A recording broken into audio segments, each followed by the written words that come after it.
కిరణ్ నాకు బాగా పరిచయం ఉన్న హీరో. ఇప్పుడే దుర్గేష్ గారు చెప్పినట్టు మన పక్కింటి కుర్రోళ్ళలాగా ఉంటాడు అని. ప్రతి ఒక్కరూ కూడా ఇక్కడ ఇంతమంది ఉన్నారు, ఆల్మోస్ట్ అందరూ కూడా హీరోని తనతో ఐడెంటిఫై చేసుకునే అంత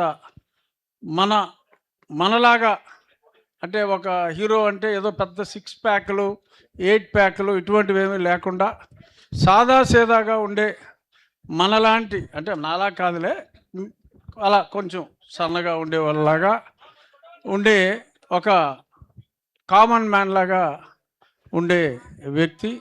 నిగర్వి వరుసగా మరి 9-10 హిట్ సినిమాలు వచ్చినప్పటికీ కూడా చాలా సాత్వికంగా ఉండే మంచి వ్యక్తి అతను.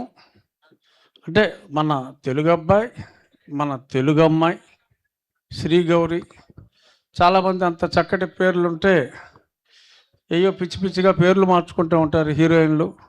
అటువంటిది ఏమీ లేకుండా తల్లిదండ్రులు పెట్టిన పేరే ఉంచుకొని తను స్వతహాగా కర్ణాటక సంగీతం నేర్చుకున్న గాయని. ఇప్పుడే తను ఆ పాట హమ్ చేసింది. నేను ఈ ప్రొడ్యూసర్స్కి, డైరెక్టర్ రాజేష్ గారికి చెప్పేది ఏంటంటే, మళ్ళీ ఈ సినిమా సూపర్ హిట్ అయిన తర్వాత మీరు శ్రీగౌరితో సినిమా తీసినప్పుడు పాటల మటుకు తనతోనే పాడించండి.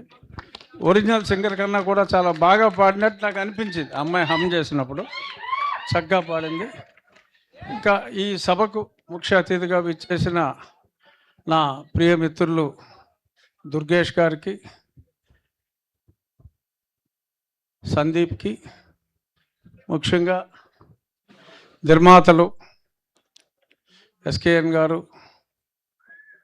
ధీరజ్, మా అబ్బాయి, వీళ్ళందరూ కూడా కలిసి చదువుకున్నారు. ఒక బాలచందర్, ఒక దాసరి నారాయణరావు గారు లాంటి గొప్ప దర్శకుడు సాయి రాజేష్. ఈ నిర్మాతలు చాలా ఫాస్ట్గా చాలా సినిమాలు తీస్తున్నారు. సరే, సినిమాల్లో సక్సెస్ రేట్ తక్కువైనప్పటికీ చాలా చక్కటి సక్సెస్ రేట్ ఈ నిర్మాతలు సాధించడం చాలా సంతోషంగా ఉంది. ఎందుకంటే వాళ్ళకి కథ మీద చాలా అవగాహన ఉన్నట్టుగా ఈ 4 పాటలు చూసినప్పుడు నాకు అనిపించింది. సినిమాలో కూడా చాలా డెప్త్ ఉన్నట్టుగా. మామూలుగా చాలా సినిమా ఫంక్షన్కి వెళ్తాం, ఈ సినిమా హిట్ అవ్వాలి అని చెప్పి అనేసుకుంటాం, కామన్ అయినప్పటికీ ఈ 4 పాటలు చూసినప్పుడే కొంచెం హృదయాన్ని టచ్ చేసిన సినిమాలాగా, కొంచెం సద్మా సినిమా, వసంత కోకిల సినిమాలో శ్రీదేవి పాత్రకున్నంత డెప్త్ తిను శ్రీగౌరి పాత్రలో ఉన్నట్టుగా నాకు అనిపించింది. చాలా చక్కగా హీరోయిన్లు ఇద్దరు మన తెలుగు హీరోయిన్లు చాలా చక్కగా నటించినట్టుగా ఆ టీజర్ చూస్తేనే, ఆ సాంగ్స్ చూస్తేనే మనకు అర్థమవుతుంది. దుర్గేష్ గారు వెళ్ళిపోయారా? సరే, ఆయనకి ఏదో చెప్పాలనుకున్నాను, వెళ్ళిపోయారు.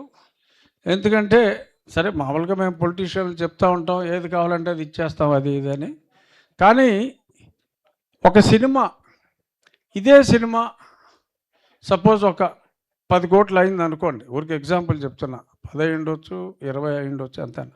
ఒక 10 కోట్లు అయ్యుంటే కేరళలో మనం ఇదే సినిమా తెస్తే 5 కోట్లలో పూర్తయిపోతుంది. ఎందుకు అంటే ఇక్కడ మనకి టెక్నీషియన్ లేరు, టెక్నీషియన్లను ఎక్కడి నుంచో తెచ్చుకోవాలి, డబల్ బేటాలు అన్నీ పే చేయాలి, చాలా ఇబ్బందులు ఉన్నాయి, కాస్ట్ ఎక్కువ అవుతుంది.